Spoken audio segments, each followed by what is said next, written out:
Oi, gente. Então, hoje eu vou falar pra vocês 5 coisas que afetam a vida de um diabético. Vamos lá?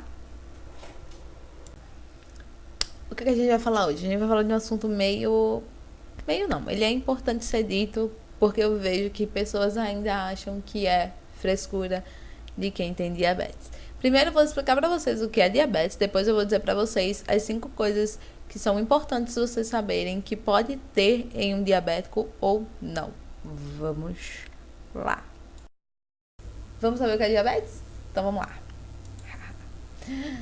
Grupos de doenças que resultam em muito açúcar no sangue, ou seja, o seu teor de glicose é mais do que o seu teor de insulina. Existem 4 tipos de diabetes: diabetes tipo 1, tipo 2, pré-diabetes, que para mim eu já considero diabético, e diabetes gestacionais. Então vamos lá. Tipo 1, doença crônica em que o pâncreas produz pouca ou nenhuma insulina. Ou seja, o meu pâncreas não resultava em nenhuma insulina. Eu tenho tipo 1 da diabetes. Tipo 2, doença crônica que afeta a forma como o corpo processa o açúcar no sangue, ou seja, a glicose. Esse tipo, ele pode ser auxiliado e ajudado com alimentação e exercício. Assim você não precisa nem tomar nenhum tipo de insulina, nenhum tipo de medicamento. Pré-diabetes, condição em que o açúcar no sangue está elevado, mas não o suficiente para ser classificado como diabetes tipo 2. É, né? Mas pra mim já tem diabetes. Diabetes gestacional, altos níveis de açúcar no sangue que afetam gestantes, ou seja, aquela coisinha de comer muito doce na gestação. Então, é tipo isso. Vamos lá, pra mim dizer pra vocês como é que algumas coisas da minha listinha afetaram o meu resultado. Vamos lá? Então, vamos lá, gente. Eu vou dizer por cima, mais ou menos, como foi que aconteceu pra mim ter um teorzinho sobre o meu corpo.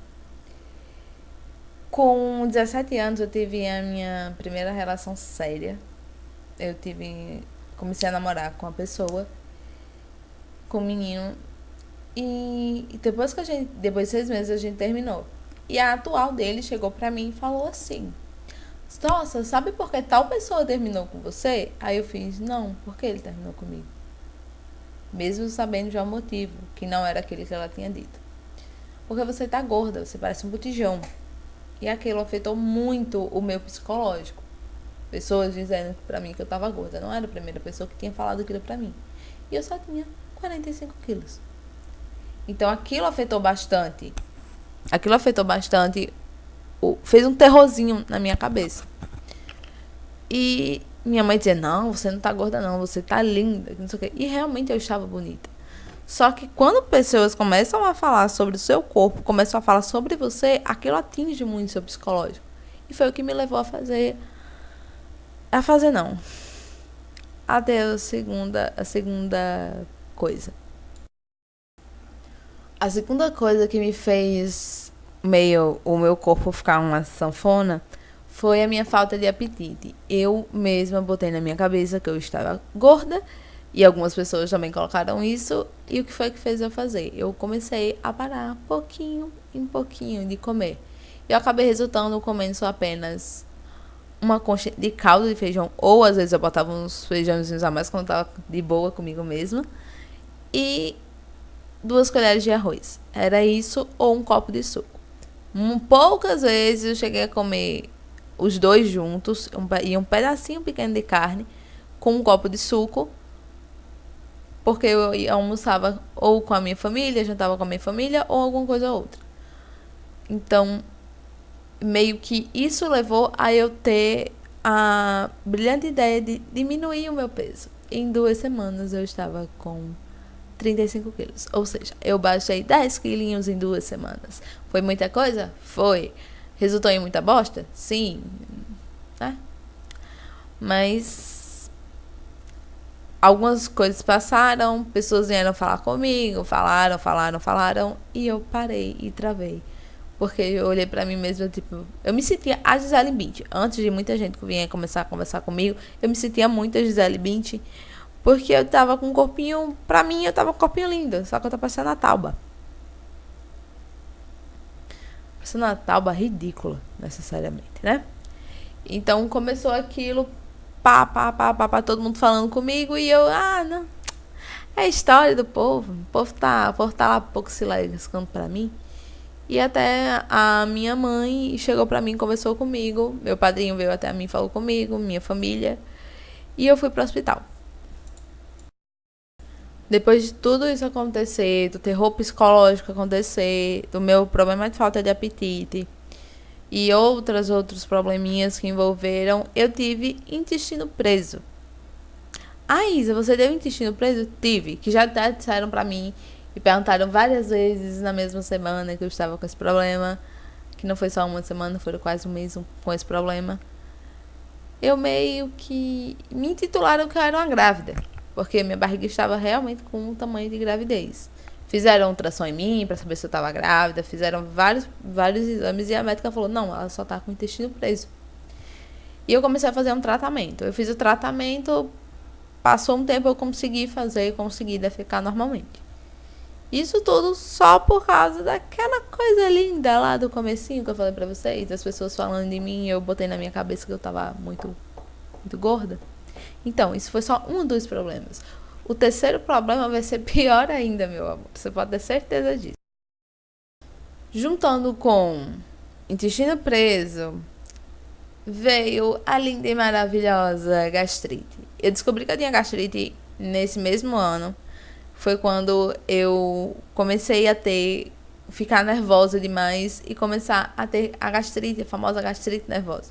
No que eu tinha gastrite nervosa, eu tinha refluxo, eu vomitava, eu não conseguia comer quase nada direito, mas ainda assim eu tinha uma refeição saudável, totalmente saudável.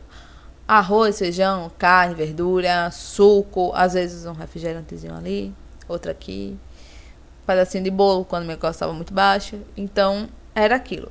Eu comecei a ter gastrite nervosa não só por causa daquele primeiro probleminha. Não. Foi porque também eu tinha apresentação de trabalho, eu não me sentia à vontade apresentando trabalho, as pessoas olhando pra mim, eu não me sentia muito bem. Eu consegui realmente apresentar um trabalho direito quando a minha mãe veio apresentar trabalho comigo, quando ela começou a estudar comigo, quando eu me senti mais leve, mais bem em poder apresentar. Então, veio falta de apetite, intestino preso e gastrite. A gente ainda tem mais outra coisinha pra englobar nessas coisas lindas, maravilhosas que a diabetes me deu. Depois de todos aqueles problemas que eu já falei pra vocês, eu ainda arranjei mais outro. Pois é. Esse aí foi um dos piores que eu tive em questão de como eu fiquei depois. Eu tive... Pra alguns é tabu falar disso, mas eu vou abrir logo. Eu já abro muito a minha vida pra vocês, não é mesmo? Eu tive hemorroidas. Então, atribuiu a muita coisa em cima uma da outra, que essa ficou no meu quesito pior. Porque eu não conseguia andar por causa disso. Depois da crise de intestino preso e de gastrite, eu comecei a ter isso. Eu não conseguia fazer direito porque machucava. No que machucava, eu forçava e acabou acarretando nisso. Comia também muita comida apimentada, não tinha a digestão direito das coisas, então acabei me lascando. E por incrível que pareça, eu consegui fazer o tratamento. Consegui, graças a Deus, com a ajuda da minha mãe, eu consegui fazer o tratamento. E com o tratamento feito, eu me livrei dessa coisinha. Agora, nada de comidas apimentadas e comidas leves. Com bastante coisinhas para ajudar na hora, né? Fazer aquela coisinha linda, que é o número 2. Então, gente, eu vou deixar um recadinho pra vocês. E esse recadinho é muito, muito, muito importante. Por que ele é importante?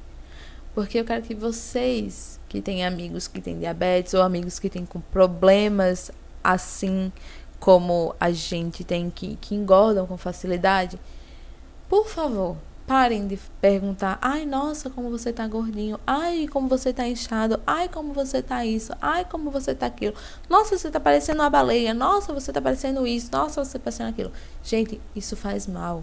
Isso agride a gente psicologicamente e sim, corporalmente falando também. Porque isso pode acarretar em tudo que eu falei aqui no vídeo, no decorrer do vídeo. Então, vocês que têm amigos assim, por favor, parem.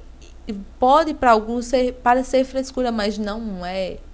Se isso acontece, um problema grande e grave. É um problema grave que algumas pessoas podem ter, como eu tive. Como eu emagreci 10 quilos em 2 semanas. Então, é muito, muito ruim.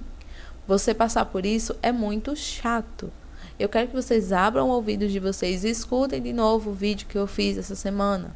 Esse vídeo que eu fiz agora é para vocês prestarem atenção e pararem de problematizar quando o amigo de vocês tem uma doença crônica que faz ele engordar ou faz ele ficar inchado. É normal, alguns diabéticos têm isso, outros têm aquele corpo escultural maravilhoso, bonito. Outros engordam com facilidade, outros não têm como parar, porque eles podem ter um problema de compulsividade, de comer demais. Então, depende muito, vai de gera de pessoa para pessoa. Não façam mais isso. Isso faz mal para quem tem diabetes, isso faz mal para quem tem problema com compulsividade, isso faz mal por muita coisa. Então, por favor, parem. É só isso que eu peço para vocês. Parem de fazer isso, porque faz mal pra gente em todos os sentidos. Então era isso que eu queria dizer pra vocês. Eu espero que vocês deem like no vídeo, curtam e façam o máximo do máximo pra não fazerem o que fizeram comigo. Tchau, beijo.